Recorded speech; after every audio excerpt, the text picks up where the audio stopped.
It had been a peaceful morning in the quiet neighborhood of Suraleh. The birds chirped lazily in the mango trees outside, and the scent of akra drifted through the air from the roadside vendor. Amaka stood at the kitchen sink, humming as she rinsed out the last plate from breakfast. Her husband, Ibuka, had already left for his routine checkup at the health clinic nearby. It was a precaution, nothing serious, just part of the health drive his office had introduced for all staff. They were 6 years into their marriage, with no children yet, but hope still flickered like a stubborn candle in a drafty room. By noon, her phone rang. It was Ibuka. His voice was low, hollow even, and the words that came out of his mouth made her knees wobble. Amaka, the doctor said I tested positive. HIV positive. Her hand clutched the countertop for support. How? She asked, her voice barely audible. Ibuka had always been faithful, careful. He didn't even smoke, let alone mess around. He too was stunned. I don't know, Amaka. I swear on everything I hold dear. I don't know. That day marked the beginning of their unraveling. Amaka was frozen in disbelief and pain, but beneath the shock, a cold fear spread through her like poison. Her parents had warned her against marrying a man from a humble background. They come with baggage, her mother had said. Amaka didn't want to believe Ibuka had brought her this kind of baggage. Yet, as the minutes stretched into hours and her thoughts spiraled, the love that once held them together began to fray. She slept in the guest room that night, her back turned to the man who had been her everything. Amaka lay awake staring at the ceiling fan as it spun lazily. Her heart was a storm of confusion and dread. Ibuka's silence in the master bedroom was deafening. She could feel him grieving, confused, maybe even scared. But all she could think about was how easily everything could crumble. She couldn't bring herself to touch him. What if she had already been infected? What would people say? What about her chances of ever becoming a mother? By morning, the news was no longer confined to their home. Ibuka had told his best friend in search of support, and somehow, whispers started creeping in among their neighbors. Amaka's phone began ringing, her mother, her elder sister, her friend Ifeoma, all wanting answers she didn't have. Her mother's voice was stern, you must leave immediately. That man has destroyed your destiny. Amaka didn't respond, but deep down, her fear began to translate into resentment. As Ibuka sat silently in the sitting room, Amaka began packing her bags. Amaka didn't tell Ibuka where she was going, she simply said, I need some time. Her bags rolled against the tiled floor with a sense of finality. Ibuka followed her to the door, his face pale and wet with emotion. I didn't do anything wrong, he whispered. She avoided his eyes, afraid that if she looked too long, her resolve would crack. Outside, a cab waited. As she slid in, she looked back at the house, their home for 6 years, now looking unfamiliar. She remembered how they painted the living room themselves, laughed while assembling furniture. But all of that felt tainted now. She didn't even hug him goodbye. The door closed. The engine roared to life. Ibuka stood there, a statue of heartbreak. She never saw him cry before, but in the rearview mirror, she caught a glimpse of something that would haunt her later, a man broken, abandoned, and still in love. Back at her parents' house, Amaka expected to feel safe, but the walls felt cold. Her mother welcomed her with open arms and a sense of, I told you so, that hung heavy in the air. Now you see. A woman must marry wisely, her mother said. Amaka tried to ignore the jabs, but they cut deep. Every word reminded her that she had run away instead of standing with the man she once vowed to never leave. Ifeoma came over with groceries and news. She had heard that Ibuka stopped going to work. Rumors were spreading quickly, twisting into uglier shapes. Some said he had infected other women. Others claimed Amaka left because she had it too. The walls were closing in. Yet Amaka said nothing. Her pride wouldn't allow her to return. And the shame of being seen as the wife of an HIV-positive man was a burden too heavy for her to carry, at least not yet. 3 weeks passed, and Ibuka barely left his house. His friends had distanced themselves, and work had placed him on compassionate leave. One morning, he received a call from the clinic. The voice on the other end was trembling with urgency. "Mr. Ibuka, we need you to come in. There was a mistake in the test results, it wasn't yours." Ibuka sat frozen for a minute, unsure whether to feel relief or rage. The lab technician apologized profusely in person. It turned out that another patient's result had been mistakenly swapped with his. Ibuka tested negative. Completely negative. His world tilted on its axis. "This can't be real," he muttered. "So, I'm not sick." The doctor nodded. But the damage had already been done. The love of his life had already walked away. When Ibuka returned home that evening, he placed the new test result on the kitchen table and stared at it for hours. He kept imagining how different life would have been if this news had come earlier. He picked up his phone, typed a message to Amaka, then deleted it. What would he even say? That the lab made a mistake. That she left too quickly. Eventually, he sent her a short message, "I'm negative." The test was wrong. It was followed by a photo of the corrected report. Minutes passed. Hours. No reply. He checked his phone repeatedly, thinking it hadn't delivered. But it had. She had seen it.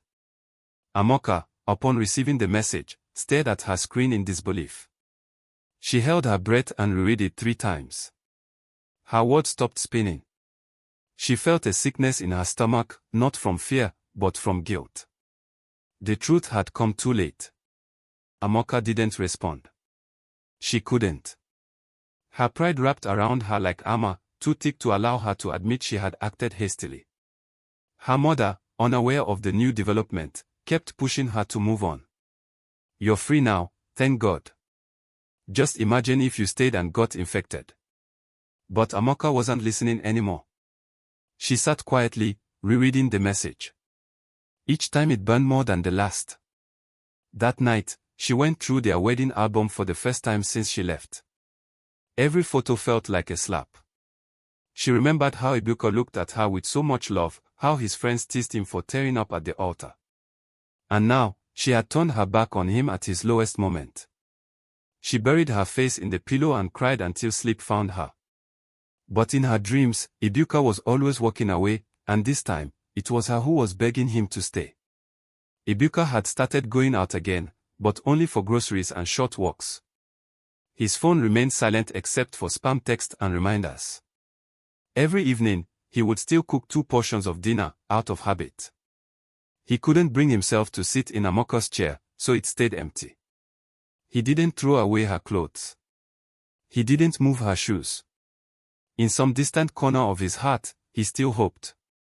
One afternoon, his pastor stopped by. They talked for hours. Sometimes, the pastor said, God tests love the same way he tests faith. What matters is not the test, but our response. Ibuka nodded slowly, unsure what to believe anymore. He had been honest, faithful, loving. And still, he lost her. The pastor prayed with him, then left with a promise to return. Ibuka sat in silence, looking at the chair across from him. Will she ever come back? He whispered into the air. Amaka's mother had plans.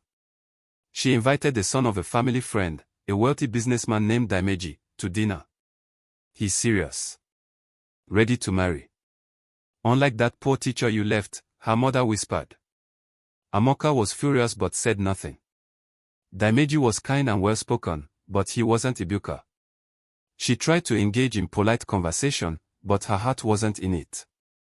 Later that night, Daimeji sent her flowers and a text, "You have a rare beauty. I'd love to get to know you better." Amaka deleted the message. That same night, she finally typed a message to Ibuka, "Can we talk?" She stared at it for 20 minutes before pressing send. Her heart raced as the message delivered. It was the first word she'd said to him in over a month.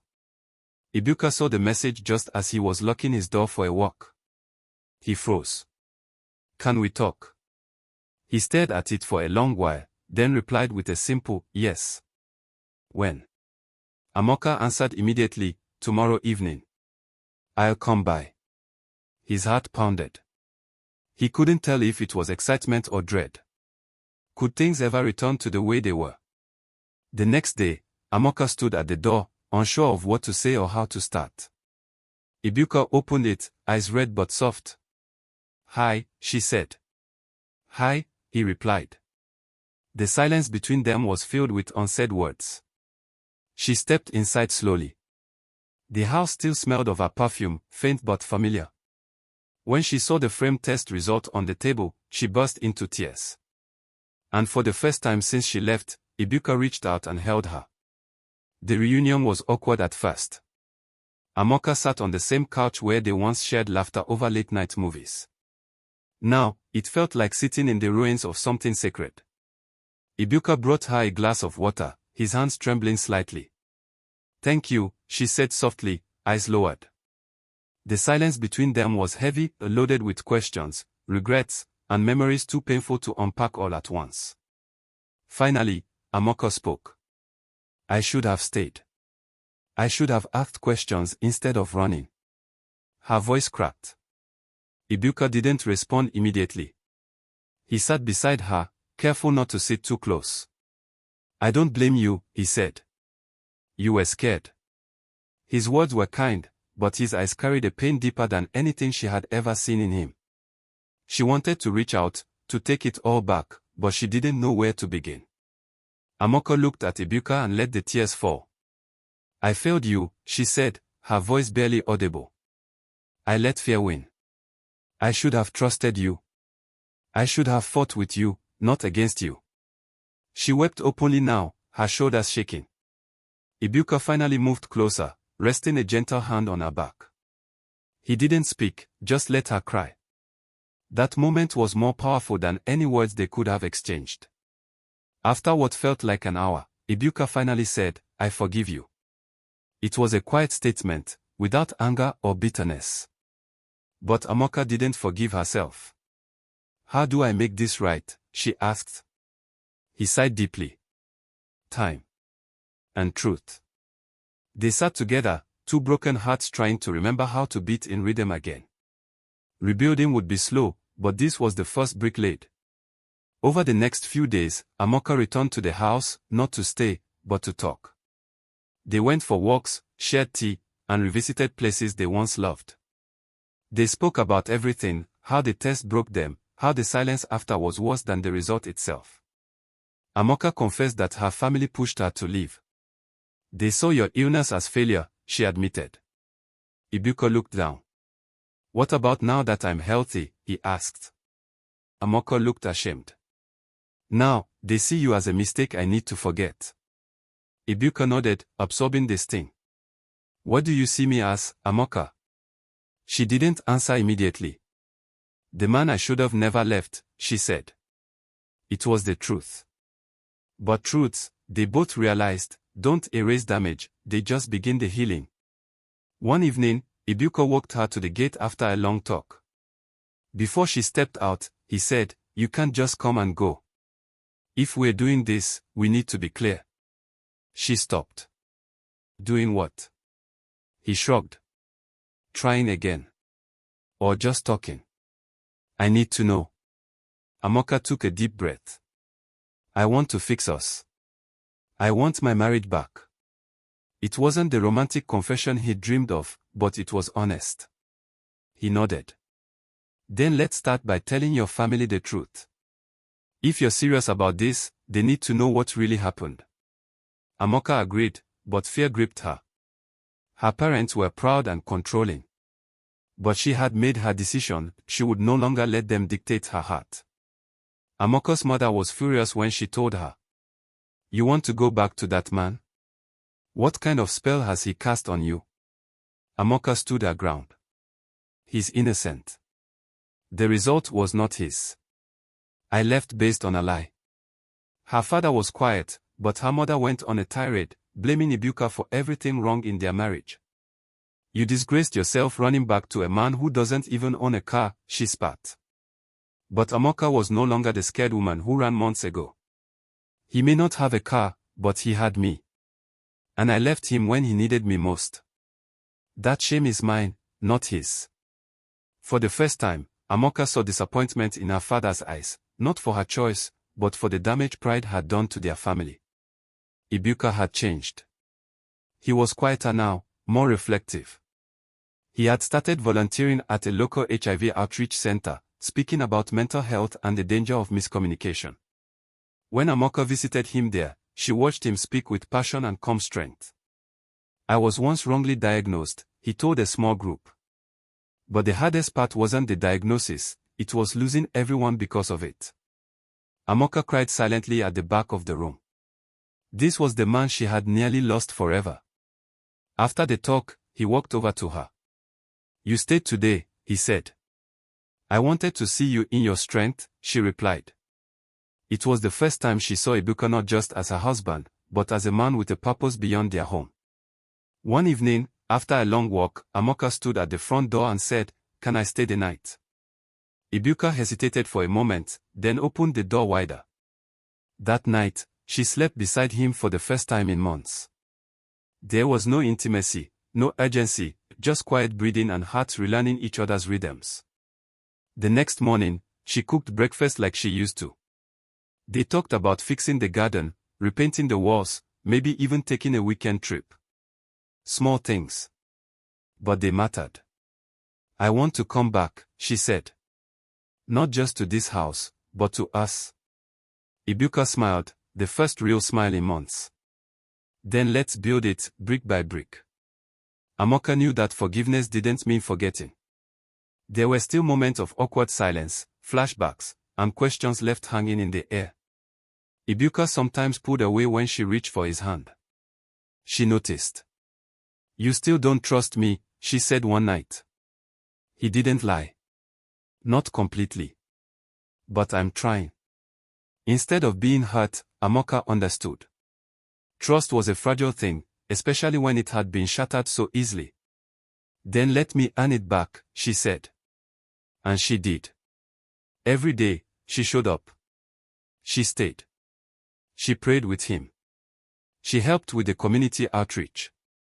She spoke to young couples about communication and courage. In healing him, she was also healing herself. 6 months later, Ibuka and Amaka stood in their small backyard with a few close friends. It wasn't a wedding, but it felt like one. "We don't need a ceremony," Ibuka had said, "but I'd like to say the words again." Under the mango tree where he first proposed, they exchanged second vows. Not legal ones, but personal, raw, and honest. "I promise to listen first, react second," she said. "And I promise to believe in us, even when the world tells me not to." Ibuka's voice cracked as he replied, "I promise to keep my heart open even when it's afraid." Their guests clapped quietly. Tears flowed freely. This time, there were no white gowns, no tuxedos, just two people who had seen the worst and still chose each other. 1 year after the mistaken diagnosis, Amaka and Ibuka were stronger than ever. They weren't perfect, no couple was, but their love was rooted in something deeper than butterflies and romance. It was tested and refined by pain, misunderstanding, and the courage to forgive. They had started a small foundation to support families affected by HIV misinformation and stigma. Looking back, Amaka knew the test that almost destroyed them had, in a strange way, saved them. It forced them to grow, to reflect, and to rebuild. And on quiet mornings, when they sat on their veranda sipping tea and watching the world wake up, Amaka would lean her head on Ibuka's shoulder and whisper, "Thank God the truth came in time." And Ibuka would smile, kiss her forehead, and say, "Thank God you came back."